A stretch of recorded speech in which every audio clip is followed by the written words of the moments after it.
মানসিক শক্তির ক্ষমতা সারা পৃথিবী জুড়ে যুগে যুগে অলৌকিক বিষয়ে বিশ্বাস করার প্রথা প্রচলিত আছে এবং আমরা সবাই অদ্ভুত এবং আশ্চর্য ঘটনাগুলোর কথা শুনেছি এবং আমাদের অনেকেরই সেই সব বিষয়ে ব্যক্তিগত অভিজ্ঞতাও রয়েছে।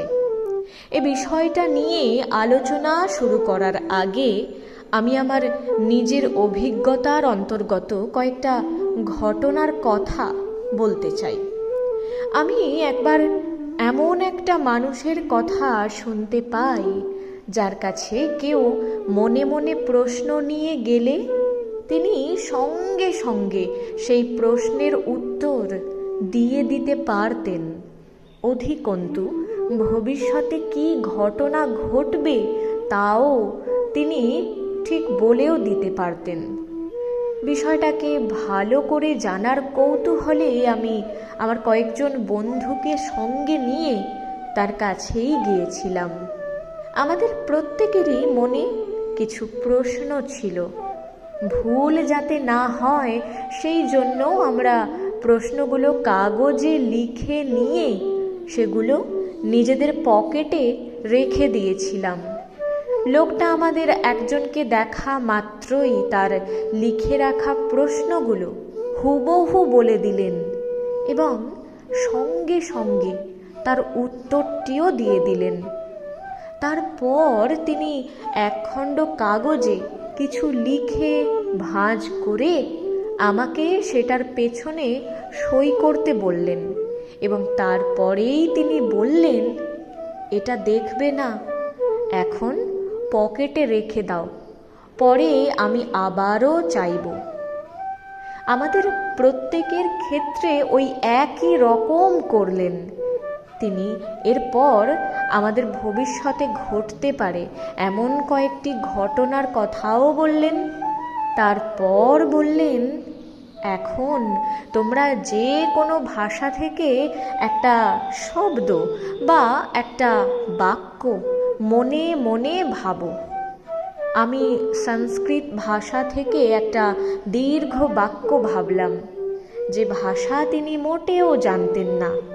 তিনি এবার বললেন, এখন তোমার পকেট থেকে সেই কাগজটা বের করে দেখো। দেখলাম সেই কাগজে ঠিক সেই সংস্কৃত বাক্যটাই লেখা আছে, কিন্তু তিনি সেটা 1 ঘন্টা আগেই লিখে রেখেছিলেন। আশ্চর্যের বিষয়, ওই লেখার সঙ্গে এই মন্তব্য উল্লেখ ছিল, আমি যা লিখেছি এই লোকটা সেটাই ভাববে। এটা সঠিক প্রমাণিত হলো। আমাদের সঙ্গের অন্য আরেকজন, যার পকেটে এমনই একটা কাগজ ছিল, তাকেও একটা বাক্য বা শব্দ ভাবতে বলা হয়েছিল। তিনি আরবি ভাষায় একটি রচনাংশ ভেবে রেখেছিলেন, যা জানা সেই ব্যক্তির পক্ষে অত্যন্ত অসম্ভব ছিল। সেই বাক্যটা ছিল কোরআনের একটা অংশ। আর অবাক করার মতো ব্যাপার এই যে ঠিক সেইটাই কাগজে লেখা ছিল। উনি আগেই সেটি লিখে রেখেছিলেন কাগজে। আমাদের আরও একজন বন্ধু ছিলেন, তিনি ডাক্তার। তিনি একটি জার্মান চিকিৎসা বিষয়ক বই থেকে একটা বাক্য ভাবলেন এবং একইভাবে সেটাই তার পকেটে রাখা কাগজে লেখা ছিল, যেটি তিনি আগেই লিখে দিয়েছিলেন। কিছুদিন পরে আমি আবারও ওই ব্যক্তির কাছে গেলাম এই মনে করে যে হয়তো আগে আমি কোনো না কোনোভাবে প্রতারিত হয়েছি। এইবার কিন্তু আমি অন্য বন্ধুদের সঙ্গে নিয়ে গেলাম। এইবারও তিনি অলৌকিকভাবে সফল হলেন। আরেক সময় আমি ভারতবর্ষের হায়দ্রাবাদ শহরে ছিলাম। সেখানে এক ব্রাহ্মণের কথা শুনলাম। তিনি নাকি এমন সব জিনিস সৃষ্টি করতে পারতেন যেগুলোর উৎস কোথাও খুঁজেই পাওয়া যেত না। তিনি সেখানে ব্যবসা করতেন, ভদ্র এবং সম্মানিত ব্যক্তি ছিলেন। আমি তাকে তার কৌশল দেখাতে বললাম। ঠিক তখন তার জ্বর হয়েছিল। ভারতে একটি প্রচলিত বিশ্বাস আছে, কোনো পবিত্র ব্যক্তি যদি অসুস্থ মানুষের মাথায় হাত রাখেন তবে সেই অসুস্থ ব্যক্তি সুস্থ হয়ে যান। সেই ব্রাহ্মণ আমার কাছে এসে বললেন, মহাশয়, দয়া করে আমার মাথায় হাত রাখুন, তাহলে আমার জ্বর সেরে যাবে। আমি বললাম, ভালো কথা, কিন্তু তুমি তোমার কৌশল দেখাও। তিনি প্রতিশ্রুতি দিলেন যে তিনি সেটি দেখাবেন। আমি তার মাথায় হাত রাখলাম। পরে তিনি প্রতিশ্রুতি পালন করতে এলেন। তার পরনে কোমরের কাছে শুধু এক টুকরো কাপড় ছিল। আমরা তার শরীর থেকে বাকি সব কিছু খুলেই নিলাম। ঠান্ডা ছিল বলে আমি তাকে একটি কম্বল দিলাম। সেটি তিনি গায়ে জড়ালেন এবং তাকে এক কোণে বসালাম। প্রায় 25 জোড়া চোখ তাকে লক্ষ্য করছিল। তিনি বললেন, এখন তোমরা যা কিছু চাও তা লিখে ফেলো। আমরা সবাই এমন সব ফলের নাম লিখলাম যা সেই দেশে জন্মায় না, যেমন আঙুরের থোকা, কমলা লেবু ইত্যাদি। তারপর আমরা কাগজগুলো তাকে দিলাম। এবার অবাক করার মতো ঘটনা ঘটল। তার কম্বলের নিচ থেকে বেরিয়ে এলো ঝুড়ি ভরা আঙুর, কমলা লেবু ইত্যাদি। সেগুলো এত বেশি পরিমাণ যে ওজন করলে তা ওই মানুষের ওজনেরও দ্বিগুণ হতো। তিনি আমাদের সেগুলো খেতে বললেন।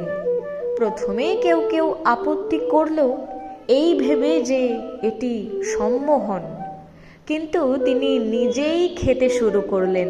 তাই আমরাও খেয়ে বুঝলাম ওসব কিছুই ক্ষতিকর ছিল না।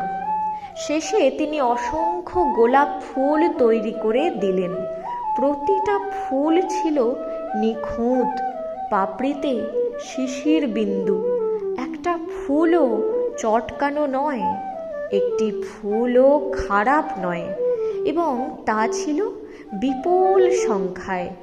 আমি তার কাছে এর ব্যাখ্যা চাইলে বললেন, এসবই হাত সাফাই।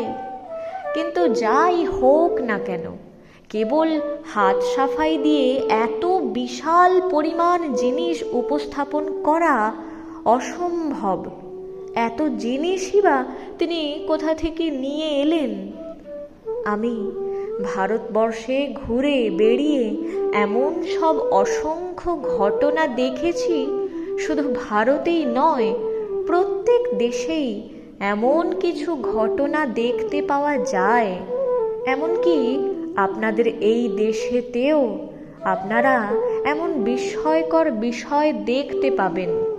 নিঃসন্দেহে অনেকেই প্রতারণাও করেছেন, কিন্তু প্রতারণা মানেই তো অনুকরণ, আর অনুকরণ করতে গেলে কোথাও না কোথাও একটা সত্যি অবশ্যই থাকতে হয়। প্রাচীনকালে হাজার হাজার বছর আগে ভারতে এই ধরনের ঘটনা আজকের তুলনায় আরও বেশি ঘটত। আমার মনে হয় যখন কোনো দেশ অত্যন্ত জনবহুল হয়ে ওঠে তখন তার আধ্যাত্মিক শক্তির অবনতি ঘটে।